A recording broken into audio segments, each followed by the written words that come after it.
Guys, आज आगे बढ़ने से पहले हमारी आपसे दिल से एक रिक्वेस्ट है। हम बहुत मेहनत करके आपके लिए हॉरर स्टोरीज बना रहे हैं और हमारे कुछ व्यूअर्स ऐसे भी हैं जिन्होंने अभी तक हमें सब्सक्राइब नहीं किया है। गाइस, अब और देरी नहीं, बस सब्सक्राइब बटन पर क्लिक करना है, एकदम फ्री है। चलो साथ करते हैं। 3, 2, 1 डन। कर दिया ना? पक्का ना? चलिए फिर शुरू करते हैं आज की कहानी। ये कहानी केरला के एर्नाकुलम डिस्ट्रिक्ट की है।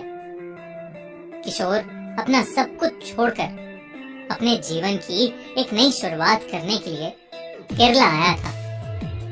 उसे बचपन से ही केरला की खूबसूरत हरियाली में रहना था और सस्ते प्राइस पर जमीन मिलने के बाद किशोर को लगा कि शायद उसका सपना अब पूरा होने वाला था। किशोर ने उस जमीन पर कंस्ट्रक्शन का काम शुरू करवा दिया। करीबन 2 महीनों में उसके घर का ग्राउंड फ्लोर रेडी हो गया था।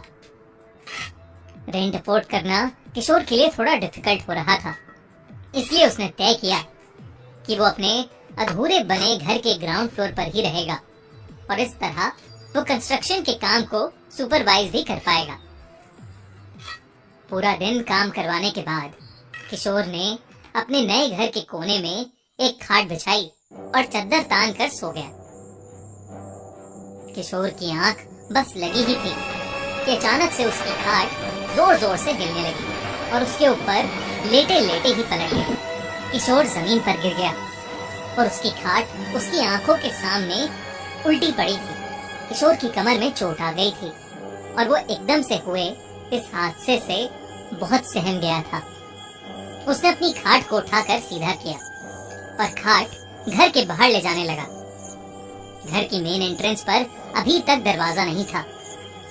किशोर एंट्रेंस तक पहुंचा ही था कि उसे किसी खूंखार जानवर की गुर्राने की आवाज आई।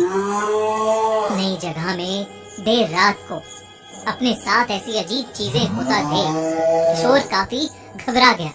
वो कुछ कर पाता उससे पहले ही उसके घर की एंट्रेंस की छत अचानक से ढह गई। किशोर को कोई चोट तो नहीं आई, पर बाहर जाने का इकलौता रास्ता अब बंद हो गया था। अब किशोर के पसीने छूटने लगे थे। घर में सिर्फ अंधेरा था और उसे बार बार किसी भयानक जानवर के गुर्राने की आवाज आ रही थी। किशोर अब जैसे तैसे करके बस वो रात गुजारना चाहता था, क्योंकि सुबह होते ही उसके वर्कर्स घर पर आ जाते और तब वो अकेला नहीं होता।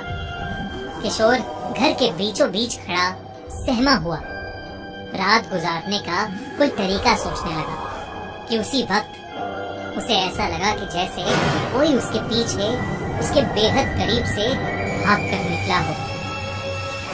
किशोर ने अपनी आंखें बंद कर ली और हाथ जोड़कर भगवान का नाम लेने लगा। करीबन 2 मिनट तक आंखें बंद रखने के बाद किशोर ने महसूस किया कि वो भयानक आवाजें अब बंद हो गई थीं। उसे अब एक अजीब सा सन्नाटा महसूस हो रहा था। हवा भी बेहद ठंडी हो गई थी। इस सन्नाटे की आड़ में किशोर ने अपनी आंखें खोली और उसके ठीक सामने एक भयानक दृश्य था। उसके सामने एक 2 सींग वाला राक्षस खड़ा था। उसकी बड़ी बड़ी आंखें थीं जो गुस्से से लाल हो रही थीं। लंबे दांत थे और उसकी लंबी जीभ बाहर निकली हुई थी। वो खून भरी आंखों से किशोर को देख रहा था। किशोर उसे देखते ही जोर से चीखा और उस राक्षस ने किशोर पर हमला कर दिया और उसके बाएं हाथ का मांस नोचकर खा लिया। किशोर को अपनी मौत अपनी आंखों के सामने दिख रही थी। वो राक्षस उसके हाथ से नोचा हुआ मांस खा रहा था और किशोर चीखता हुआ मदद मांग रहा था। कुछ ही पलों में किशोर का बहुत सारा खून बह चुका था और वो बेहोशी की हालत में आ गया था कि तभी उसे कहीं दूर से घंटियां बजने की आवाज आने लगी। कोई कहीं से जोर जोर से मंत्र उच्चारण करने लगा और उन मंत्र के उच्चारण से वो राक्षस शांत हो रहा था। किशोर के उसे देखते देखते ही वो राक्षस अचानक से वहां से गायब हो गया।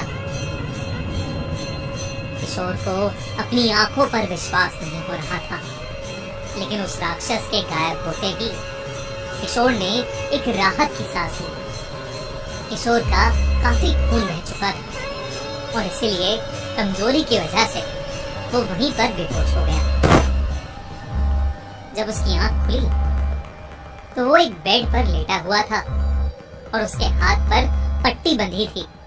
उसके बगल में उस गांव के सबसे बड़े पुजारी बैठे थे। किशोर के मन में बहुत सारे सवाल थे। वो डरा सहमा उस रात के बारे में बड़बड़ाने लगा। पुजारी ने किशोर को शांत किया और उसे बताया कि जो जानवर कल रात उसे दिखा था वो कोई जानवर नहीं, वो एक ब्रह्म राक्षस था। पुजारी ने बताया कि उनके गांव को पिछले 100 सालों से एक श्राप मिला हुआ था।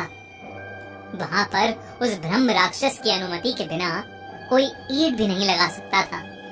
उस गांव का हर एक रहने वाला आदमी कोई भी नया काम करने से पहले मंदिर में लगी उस ब्रह्म राक्षस की मूर्ति की पूजा करता और उस ब्रह्म राक्षस की अनुमति लेता था। क्योंकि किशोर उस गांव में नया था, इसलिए वो ये सब नहीं जानता था और उसने ऐसा कुछ भी नहीं किया और इसीलिए ब्रह्म राक्षस उससे नाराज हो गया और उसका ये हाल हुआ। किशोर को कुछ समझ नहीं आ रहा था। उसने पूछा, ब्रह्म राक्षस वो क्या होता है? पुजारी ने जवाब दिया कि जब एक ब्राह्मण की अकाल मृत्यु हो जाती है या फिर वो ब्राह्मण अपने ज्ञान का इस्तेमाल बुरे कामों के लिए करता है या फिर मरने के बाद अगर उसकी गति ना की जाए तो वो ब्राह्मण एक ब्रह्म राक्षस बन जाता है। इस घटना के बाद किशोर को समझ आ गया कि इस गांव में रहने के लिए उसे उस ब्रह्म राक्षस की अनुमति लेनी ही होगी और अगले ही दिन उसने अपने घर की पूजा उस मंदिर में करवाई।